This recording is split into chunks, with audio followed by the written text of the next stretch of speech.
ఓం నమో నారాయణాయ. ఓం నమో నారాయణాయ.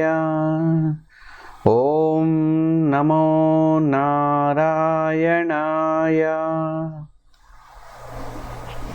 అందరికీ నమస్కారం.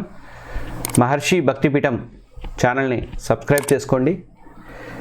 ఇంకా కొద్ది రోజుల్లోనే అంటే డిసెంబర్ 30వ తారీఖు నాడే వైకుంఠ ఏకాదశి, మహిమాన్వితమైనటువంటి వైకుంఠ ఏకాదశి రాబోతుంది.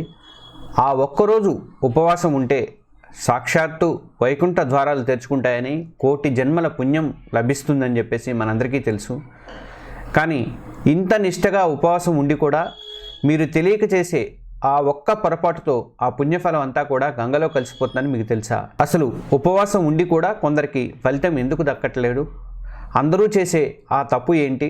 దాన్ని సరిదిద్దుకుని ఆ శ్రీమన్నారాయణుడి సంపూర్ణ అనుగ్రహాన్ని ఎలా పొందాలో ఈ వీడియోలో వివరంగా తెలుసుకుందాం. చివరి వరకు శ్రద్ధగా వినండి. ఎవరైనా ఇంకా మన మహర్షి భక్తిపీఠం ఛానల్ని సబ్స్క్రైబ్ చేసుకోకపోతే సబ్స్క్రైబ్ చేసుకొని బెల్ ఐకాన్ని ప్రెస్ చేయండి. ముక్కోటి ఏకాదశి ఈ పేరులోనే దాగి ఉంది దాని గొప్పతనం. ఏడాదిలో వచ్చేటువంటి 24 ఏకాదశిల్లో దీనికి చాలా ప్రాముఖ్యత ఉందని మనందరికీ తెలుసు. పురాణాల ప్రకారం ఈ రోజున శ్రీమన్నారాయణుడు 3 కోట్ల దేవతలతో కలిసి భూలోకానికి వచ్చి వైకుంఠ ఉత్తర ద్వారం ద్వారా భక్తులకు దర్శనమిస్తాడని నమ్మకం. అందుకే దీన్ని ముక్కోటి ఏకాదశి అని అంటారు. ఈ ఒక్కరోజు చేసే ఉపవాసం మిగతా 23 ఏకాదశులు చేసినటువంటి పుణ్యఫలాన్ని ఇస్తుందని చెప్పి శాస్త్రాలు చెప్తున్నాయి. మరి అంతటి శక్తివంతమైన రోజున ఎంతో భక్తితో కడుపు మార్చుకొని ఉపవాసం ఉన్నా కొందరికి ఆశించిన ఫలితాలు ఎందుకు రావటం లేదు? వారి పూజ ఎందుకు పూర్తి కావడం లేదు? దానికి కారణం వాడు తెలిసి కానీ తెలియక కానీ చేస్తున్నటువంటి కొన్ని పెద్ద తప్పులే. ఏకాదశి అంటే కేవలం ఆహారం మానేయడం మాత్రమే కాదు. ఏకాదశి అంటే 11 మనలోని 5 కర్మేంద్రియాలు అంటే చేతులు, కాళ్ళు, వాక్కు మొదలైనవి, అలాగే 5 జ్ఞానేంద్రియాలు కళ్ళు, ముక్కు, చెవులు మొదలైనవి, మరియు మనస్సు, ఈ 11ంటిని కూడా అదుపులో ఉంచుకొని భగవంతుడిపై లగ్నం చేయడమే నిజమైనటువంటి ఏకాదశి వ్రతం. అలా చేయకుండా కేవలం పస్తులుంటే ప్రయోజనం అనేది శూన్యమని గమనించాలి. మరి ఆ తప్పులేంటో పండితులు ఏం చెప్తున్నారనేది ఇప్పుడు ఈ వీడియోలో చూద్దాం. మొదటి తప్పు అన్నం తినడం. మనం టైటిల్లో చెప్పుకున్నట్లుగా ఆ ఒక్క తప్పు ఇదే. వైకుంఠ ఏకాదశి రోజున పొరపాటున కూడా అన్నం తినకూడదు. చాలామందికి తెలియని విషయం ఏంటంటే ఈ నియమం వెనుక ఒక బలమైన కారణం ఉంది. పద్మపురాణం ప్రకారం పూర్వం మురుడు అనే రాక్షసుడు ఉండేవాడు. వాడు దేవతలను, ఋషులను విపరీతంగా హింసించేవాడు. దేవతల ప్రార్థనలు విని శ్రీ మహావిష్ణువు ఆ రాక్షసుడితో యుద్ధం చేసి సంహరించాడు. అయితే ఆ మురాసురుడిలోని రాక్షస గుణం, తామస శక్తి బియ్యంలో ఆశ్రయం పొందాయని చెప్పి పురాణాలు చెప్తున్నాయి. అందుకే ఏకాదశి రోజున అన్నం తినడం అంటే ఆ అసుర శక్తిని మనం మన శరీరంలోకి ఆహ్వానించినట్లే. ఇది మన ఆధ్యాత్మిక శక్తిని తగ్గించి వ్రతభంగానికి కారణమవుతుంది. కేవలం అన్నమే కాదు, బియ్యంతో చేసిన అటుకులు కానీ, ఇడ్లీ, దోశ లాంటి ఏ పదార్థాన్ని కూడా తినకూడదని పండితులు చెప్తున్నారు. అన్ని నియమాల్లో ఇది చాలా ముఖ్యమైనదట. ఈ ఒక్క నియమం పాటిస్తే మీ ఉపవాసానికి ఒక అర్థం అనేది ఉంటుంది. ఇక రెండో తప్పు పగటిపూట నిద్రపోవటం. ఉపవాసం ఉన్నాం కదా, నీరసంగా ఉంది అని చెప్పి చాలామంది పగలు పడుకుంటారు. కానీ ఏకాదశి వ్రతం యొక్క ముఖ్య ఉద్దేశాల్లో ఒకటి జాగరణ. అంటే రోజంతా మెలకువగా ఉండి భగవంతుని నామాన్ని స్మరించుకుంటూ గడపడం. పగలు నిద్రపోతే మనలో తామస గుణం పెరిగిపోతుంది. అది వ్రత దీక్షకు పూర్తిగా విరుద్ధం అవుతుంది. అందుకే పగటి నిద్ర వ్రతఫలాన్ని నాశనం చేస్తుందని శాస్త్రాలు హెచ్చరిస్తున్నాయి. కాబట్టి ఎంత అలసటగా ఉన్నా సరే పగలు మాత్రం నిద్రపోకండి. దానికి బదులుగా విష్ణు సహస్రనామం చదవడం, భగవద్గీత పారాయణం చేయడం, లేదా ఓం నమో భగవతే వాసుదేవాయ అనే మంత్రాన్ని జపిస్తూ ఉండాలని చెప్పి పండితులు చెప్తున్నారు. మూడో తప్పు తులసి దళాలను తుంచడం. మహావిష్ణువుకు తులసి ఆకులంటే ప్రాణం. తులసి లేకుండా ఆయన పూజ అనేది పూర్తి కాదు.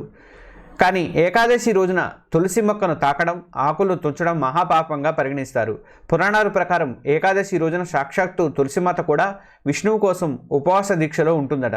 అందుకే అలాంటి టైంలో ఆమెను ఇబ్బంది పెట్టకూడదు. మరి పూజకు తులసి దళాలు ఎలా అని సందేహం మీకు రావచ్చు. అందుకే పూజకు అవసరమైనటువంటి తులసి ఆకులను ఏకాదశి ముందు రోజైన దశమి నాడే కోసి పెట్టుకోవాలి.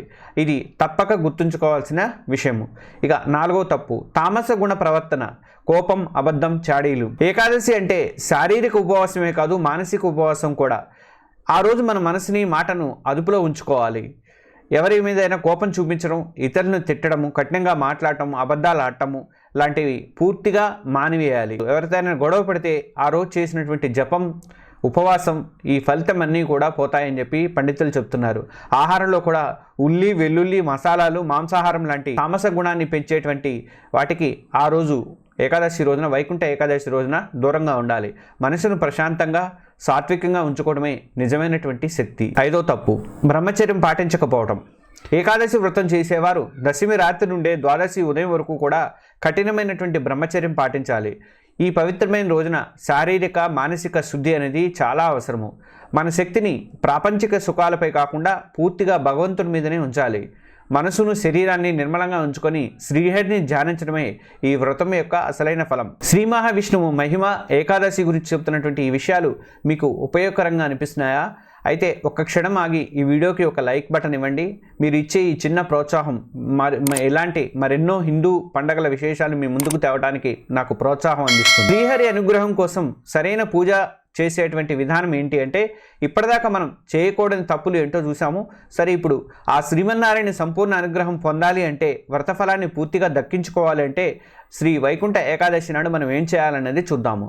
1, దశమి రోజు నాడు వ్రతం ఏకాదశి రోజున ఉదయం మొదలైనప్పటికీ కూడా దానికోసం దశమి రాత్రి నుంచే మనం సిద్ధం అవ్వాలి. దశమి రోజు రాత్రి తేలికపాటి సాత్విక భోజనం మాత్రమే చేయాలి. ఉల్లి, వెల్లుల్లి లేని ఆహారం తీసుకోవడం చాలా ముఖ్యమని పండితులు చెప్తున్నారు. ఇక 2వది, ఏకాదశి ఉదయం బ్రహ్మీముహూర్తంలో సూర్యోదయానికి ముందే నిద్రలేవాలి. తలస్నానం చేసి శుభ్రమైన దుస్తులు ధరించాలి. 3వది, పూజా మందిరం అలంకరణ. పూజ గదిని శుభ్రం చేసి గడపకు పసుపు, కుంకుమ, గుమ్మానికి మామిడి తోరణాలు కట్టి పండగ వాతావరణం తీసుకురండి. పీఠంపై శ్రీ మహావిష్ణువు పటం లేదా విగ్రహాన్ని ఉంచి గంధం, పసుపు, కుంకుమలతో అలంకరించండి. ఇక 4వది, పూజాక్రమం. ముందుగా ఆవు నెయ్యితో దీపాన్ని వెలిగించాలి. దశమి రోజు కోసిపెట్టుకున్నటువంటి తులసి దళాలతో, సువాసన గల పువ్వులతో విష్ణుమూర్తిని పూజించాలి. ఓం నమో నారాయణాయ విద్మహే వాసుదేవాయ ధీమహి తన్నో విష్ణు ప్రచోదయాత్ అనే విష్ణు గాయత్రి మంత్రాన్ని లేదా ఓం నమో భగవతే వాసుదేవాయ అనే ద్వాదశాక్షర మంత్రాన్ని 108 సార్లు జపించండి. వీలైతే విష్ణు సహస్రనామ స్తోత్రాన్ని లేదా భగవద్గీత పారాయణం చేయడం వల్ల అనంతమైన పుణ్యం లభిస్తుంది. నైవేద్యం. ఉపవాసం ఉండేవారు పండ్లు, పాలు, కొబ్బరి నీళ్లు నైవేద్యంగా పెట్టవచ్చు. ధాన్యాలతో చేసిన ఏ పదార్థాన్ని కూడా నైవేద్యంగా ఆ రోజు సమర్పించకూడదు. ఇక ఉపవాసం, జాగరణ ఎలా ఉండాలి? ఉపవాసంలో చాలా రకాలు ఉన్నాయి. పూర్తి నిరాహారంగా కేవలం నీటిని మాత్రమే, లేదంటే పండ్లు, పాలు లాంటివి ఫలాహారం తీసుకుంటూ ఉండొచ్చు. మీ ఆరోగ్యం, మీ శక్తిని బట్టి మీకు వీలైనంత రీతిలో ఉపవాసం ఉండవచ్చు. ముఖ్యం ఆహారం కాదు, అక్కడ భగవంతుని మీద మీ మనసు లగ్నం చేయడమే చాలా ముఖ్యము. ఏకాదశి రోజు రాత్రి చేసే జాగరణకు విశేషమైనటువంటి ఫలితం ఉంటుందని పండితులు చెప్తున్నారు. రాత్రంతా నిద్రపోకుండా మెలకువగా ఉండి పురాణ కథలు వినడం, భజనలు చేయడము లేదా విష్ణునామ స్మరణ అనేది చేస్తూ ఉండాలి. ఇలా చేయడం వల్ల 1000 ఏళ్ల తపస్సు చేసిన పుణ్యఫలం వస్తుందని చెప్పేసి పురాణాలు చెప్తున్నాయి. ఏకాదశి వ్రతం తెల్లారి అంటే ద్వాదశి తిథి నాడు పారణతో పూర్తవుతుంది ఏకాదశి వ్రతం. ఇక ద్వాదశి గడియలు ఉన్నప్పుడే ఉపవాసాన్ని విరమించాలి. పంచాంగం ప్రకారం డిసెంబర్ 31 బుధవారం ఉదయం సరైన సమయంలో ఉపవాస విరమణ అనేది చేయాలి. పారణ చేసే ముందు ఒక బ్రాహ్మణుడికి లేదా పేదవాడికి అన్నదానం చేసి ఆ తర్వాత భోజనం చేయడం ఉత్తమమైన పద్ధతి అని పండితులు చెప్తున్నారు. ఇలా చేస్తేనే ఏకాదశి వ్రతం సంపూర్ణమవుతుంది. చూశారు కదా, వైకుంఠ ఏకాదశి అంటే కేవలం ఉపవాసం ఉండటమే కాదు, ఎన్నో నియమాలను శ్రద్ధగా కూడా పాటించాలి.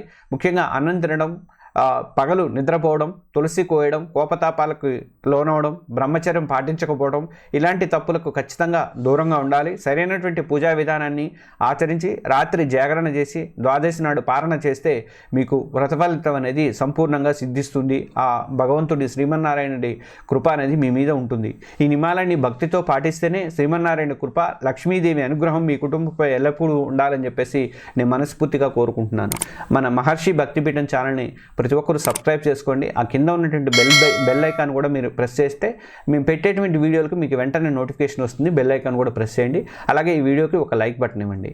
సర్వే జనా సుఖినో భవంతు. ధన్యవాదాలు.